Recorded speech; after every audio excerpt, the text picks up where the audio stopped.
राम राम भाइयों, मेरा नाम अनिल सोलंकी है। मेरे यूट्यूब मंच लाउड जाट वॉइस में आप सबका स्वागत है।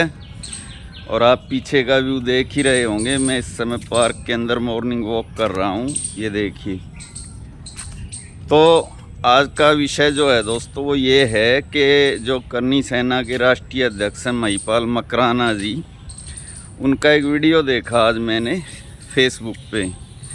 उसमें वो ये बात बोल रहे हैं कि भाई हरियाणा के जाट भी जनरल कास्ट में आते हैं, उनको भी हमारे साथ आना चाहिए।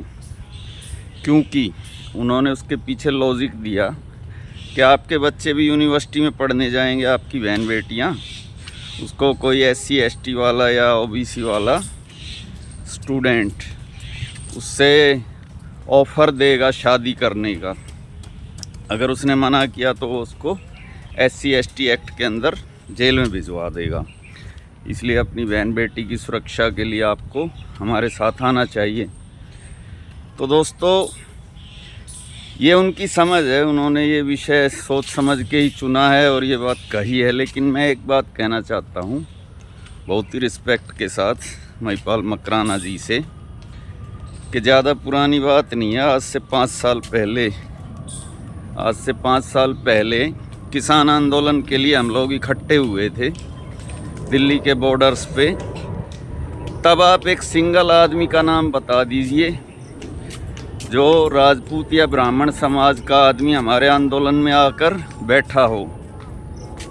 आप UGC के जो गाइडलाइन है या कानून है जो भी है उसको वापस करवाना चाहते हैं, और हम लोग कृषि कानूनों को वापस करवाना चाहते थे। तो तब आप लोग क्या बोलते थे कि इस कानून में क्या गलत है, कोई किसी की ज़मीन ज़बरदस्ती कैसे छीन लेगा। तो यही बात अब हम भी बोल रहे हैं कि उस कानून में गलत क्या है। कोई जब तक किसी को गलत नहीं बोलेगा, कोई किसी पे एट्रोसिटी का मुकदमा कैसे लगवा सकता है, ये एक सोचने की बात है। तो दोस्तों अब बात ये है कि जो भी बात मकराना जी ने बोली है, मैं मकराना जी से ये पूछना चाहता हूँ, मकराना जी, कि आप लोगों ने खालिस्तानी बोला था सिखों को, और जाटों को आंदोलन जी भी बोला था। और ये कहते थे आप कि क्योंकि आपका मुख्यमंत्री नहीं है हरियाणा में, हरियाणा क्या पूरे देश में कहीं भी आपका मुख्यमंत्री नहीं बन रहा है, वो फ्रस्ट्रेशन मिटाने के लिए इन जाटों को कुछ काम नहीं है, रोज़ BJP की सरकार को अस्थिर करने के लिए आकर बैठ जाते हैं आंदोलन करने के लिए।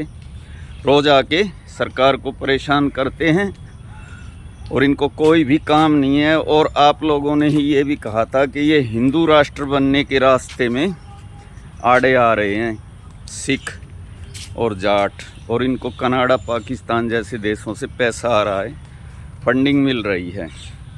एक पुरानी कहावत है, जब रंज दिया बुतों ने तो खुदा याद आया।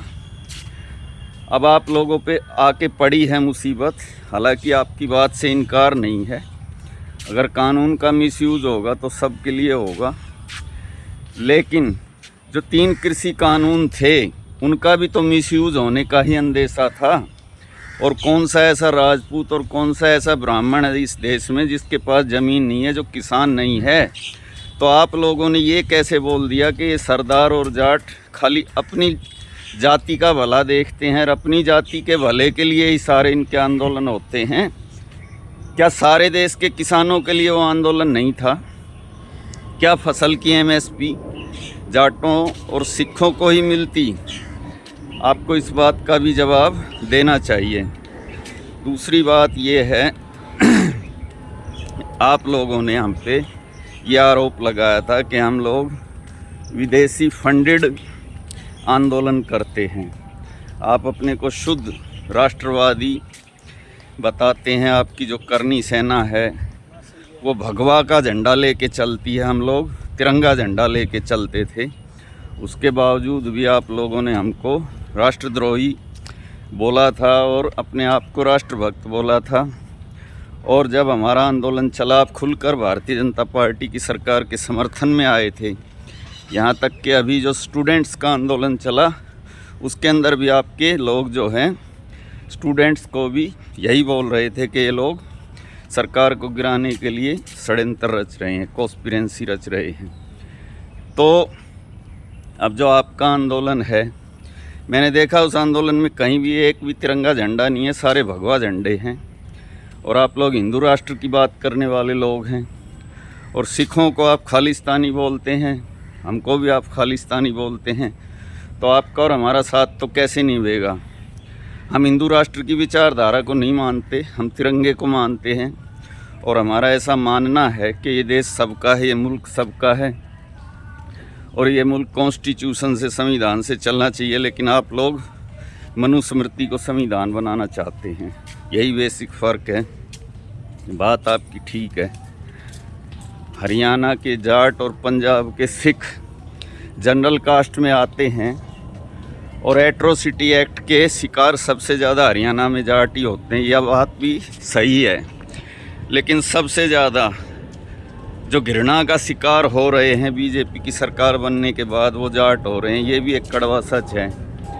हर बात में चुनाव के टाइम तो ये नफ़रत कुछ ज़्यादा ही फैलाई जाती है, और जाटों के खिलाफ एक बाकायदा भारतीय जनता पार्टी का जो बुद्धिजीवी प्रकोष्ठ है वो अभियान चलाता है चुनाव जीतने के लिए, कि अगर कांग्रेस सत्ता में आई तो जाट ये करेंगे, वो करेंगे, गुंडागर्दी करेंगे। इस प्रकार की बातें कही जाती हैं, और 35-1 का नैरेटिव बनाया जाता है।